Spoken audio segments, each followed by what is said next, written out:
Assalamualaikum warahmatullahi wabarakatuh.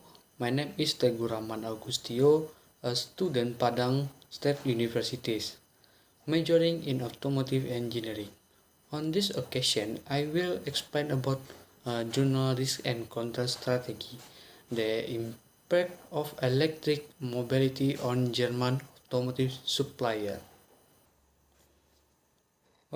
This study aims to contribute to the understanding of strategic option and choice of automotive supplier from the forging and foundry industry as well as system supplier by presenting evidence from qualitative interview. It argues that exciting pattern of supplier-buyer relationship make upgrading strategies within given value chain a more attractive strategic option than sector diversification. In order to evaluate the individual circumstance on the company level and the implication of firm strategies on their organization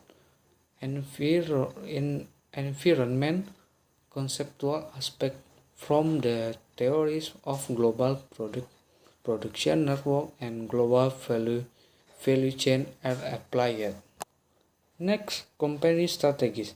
The strategies of interview company to position themselves in an altered automotive market vary considerably.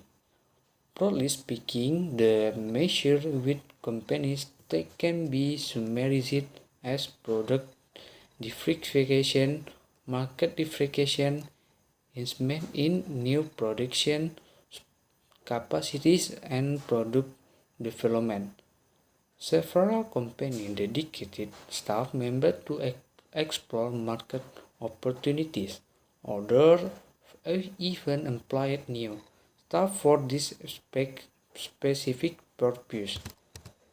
The component supplier C2 and C4, for whom electromobility poses the highest risks, also rely on external expertise in order to develop appropriate strategies.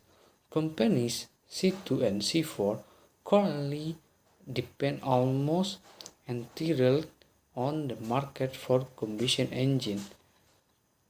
Thus, they seek to build up a portfolio of different products for different markets.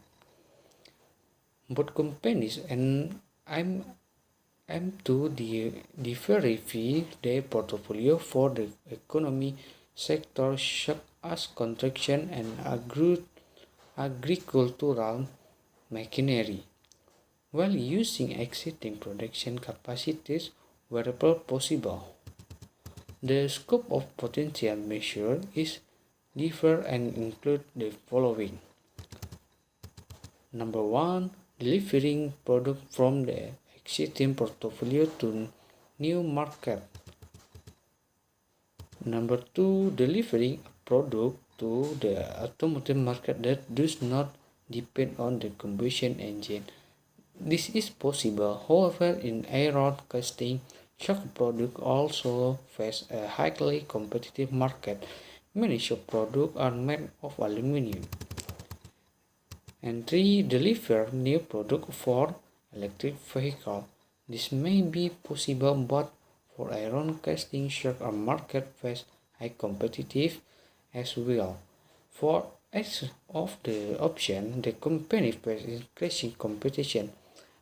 At the same time, they will be able to using existing production capacity with only minor modification, allow them to implement such a strategy with major capital investment. This is relevant insofar as obtaining bank loans to finance large investment is increasingly difficult for the dependent suppliers such as interview C2 and C4. Consequently, both attempt to finance investment from their internal cash flow, attempting to enter new market with their exciting products.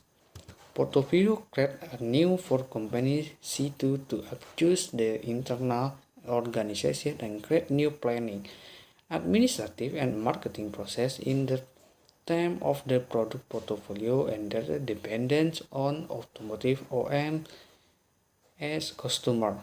The position of company C2 and C4 within their value can be described as captive, indication that they dependent on a narrow product and customer portfolio as well as the cost of switching to different sectors are high. Both companies, however, appear to have no other option if they seek to ensure the extension in the long term. The two cases of C2 and C4 are illustrative of a gradual, as the volume of the traditional product will eventually decrease to zero. They are proceed to establish a product portfolio that can replace the lost revenue as much as possible. Unlike all the interviewed companies, the existing of C2 and C4 dependent of the success of their strategies. During transition period that is likely to take several decades, both companies aim to establish better product portfolio in order to switch to alternative GPNS. The other interview component supplier take a more passive approach to this development and do not follow an explicit strategy for electric mobility, nor do they employ external expertise to support them in adjusting their portfolio. In this regard, both companies benefit significantly from their access to R&D capacity. Maybe that's all I can say. If there are words that are wrong, please forgive. Assalamualaikum warahmatullahi wabarakatuh.